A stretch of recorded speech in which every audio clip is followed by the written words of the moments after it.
This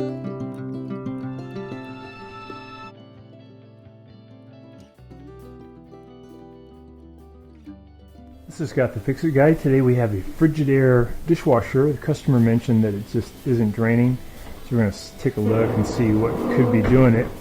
So when we look in there, we see a lot of water, so something's preventing it from draining. We're going to check a few things.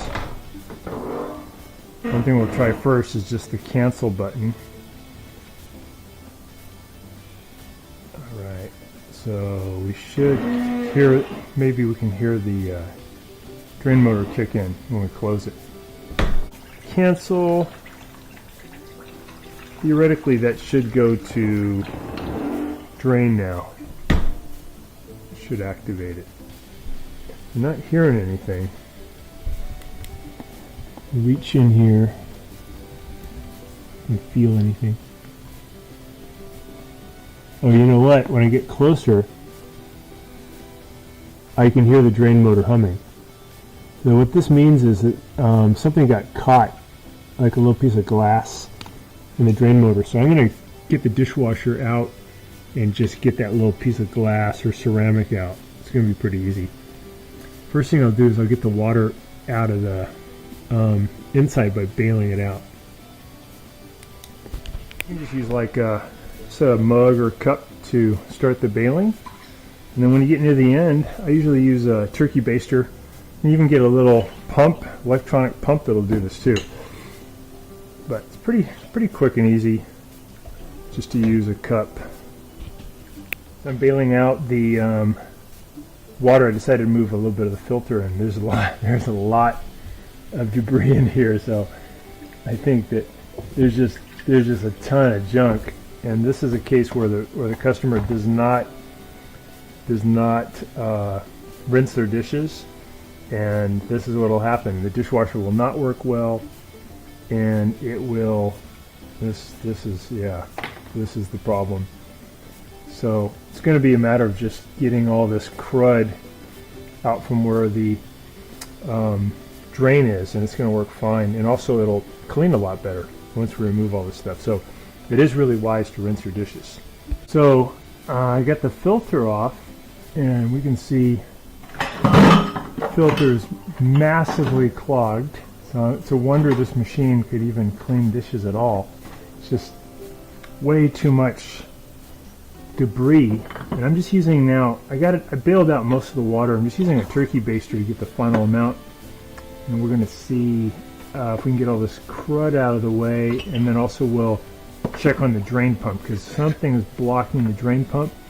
I got a feeling it's just some of this debris. I'll show you guys how we do this.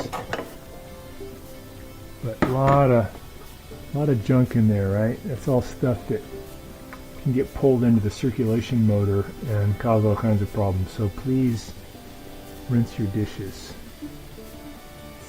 Do the next step. So here's the turbidity sensor down here, and it's just got a bunch of crap in the way too. Wow. Just gonna get all this stuff out. Okay. That's the area called the sump. Pretty clean. We're going to get a little cleaner, and then I'm going to pull the dishwasher out and see what's clogging the pump itself. It could be all kinds of stuff. Alright. I'm going to wiggle the machine out a little further and get to that pump. So we got the dishwasher pulled out. We still have the water line connected. We have it unplugged. We have the drain line connected because the lines are long enough to allow you to pull it out. And we're just going to turn it on its side. So lean it down. It's going to give us better access to the pump. Here is our pump. And I'll try to see what's going on inside. Let's take a look in here first. We're going to remove this one. So to check the air gap, we already put something down in here.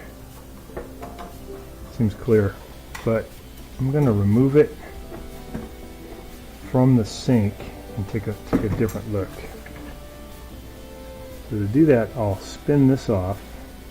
I'm going to push the whole thing down inside so I have a better access to it. Push this down inside. There's going to be a little gasket up here you want to keep for being watertight. And this is just so you can get to these screws a little bit easier. Here's one we want.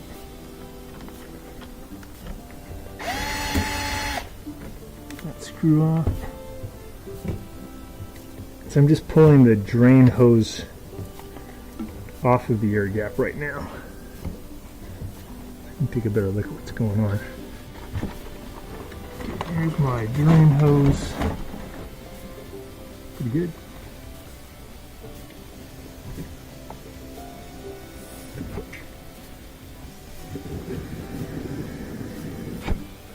So I'm pushing air in there pretty hard. I can hear it gurgling around in there. So I think we got good flow. Make sure that's clear. You can see light through there. It looks good. I like it. Distance, and now I can hear it flowing. Maybe something in the tube got shot through. Let's see if it's going to work now. So put that tube back on. Up on the air gap. Put this one back up. Tighten up that screw.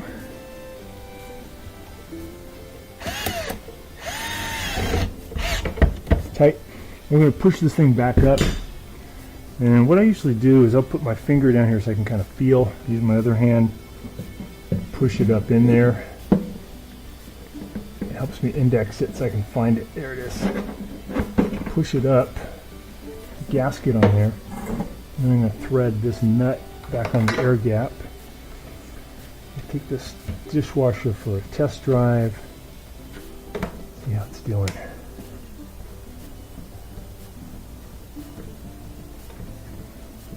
One test I like to do is when it does drain, I'm going to let it fill up, I'm going to let it drain. I like to see water shoot out of this about that high, maybe 3 or 4 inches. And I know the drain's really doing good. So I'm going to leave the cap off here for a second. We're going to start the dishwasher.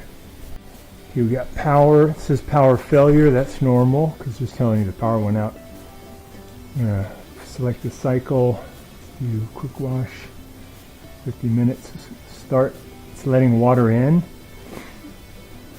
See what happens. We have a full contingent of water now. Circulation motor is active, and we can actually hear it shooting around a lot better than it did previously, and that was the result of this filter being so clogged. So we're going to also clean that. Next thing I'll do is I'll press cancel. I want to see if I get some water coming out there. A little water left. I think the drain's working now. I think we got rid of the obstruction. I'm going to close it. Yeah, so we can see a big column of water shooting up. That's a good drain. Okay, put that back on.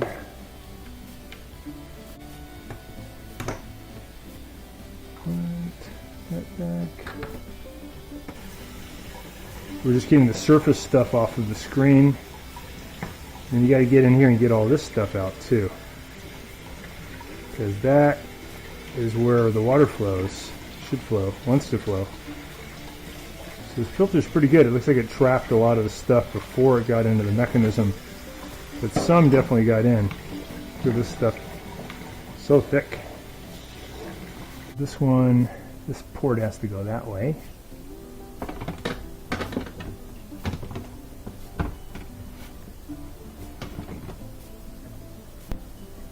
Okay, got that locked in.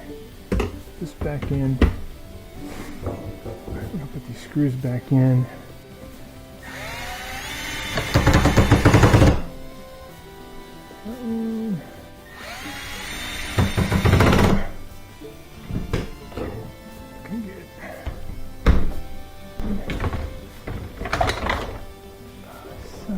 Biscuit.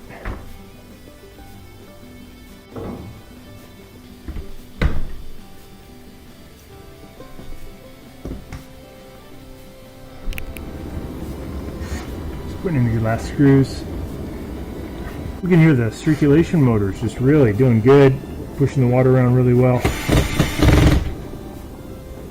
So that's a result of it being a lot cleaner. It was on quick wash. I'll cancel. Should start the drain motor. There we go. So it's flowing really good. We can hear it. Back working good. So thanks so much for watching, and please subscribe when you get a chance. Things we did again was we cleared the air gap, and we made sure there was nothing obstructing the impeller, and we cleaned the filter. A lot of bad stuff in there. So again, thanks for watching. Hi, this is Scott the Fix-It Guy. Today I just want to tell you really quickly about our exciting new membership levels for our channel. Plus you'll get really cool emojis like this one right here that's an animated type of a GIF. And the other one is the #1 Fix-It fan, which is a really cool level. That's level 2. We just have the 2 levels. That one allows you to have the same perks as the early preview member. But the really cool thing is you get live help for any kind of appliance problem or question that you have. And you'll have my text number, you'll have my email. We'll be able to do a Zoom call or FaceTime or text or email, whatever's best for you to help you resolve the problem. And usually I charge about $45 for that for non-members through Zoom calls. For you guys, it's just $4.99. It covers your membership, and then you can access information from me at any time. This is over 35 years of my experience as an appliance technician. I'll be able to get you any of my 2,500 different repair videos. I'll get you the best deals on parts through some links, and I can get you service manuals. I can get you diagrams of where these different parts are on your appliance.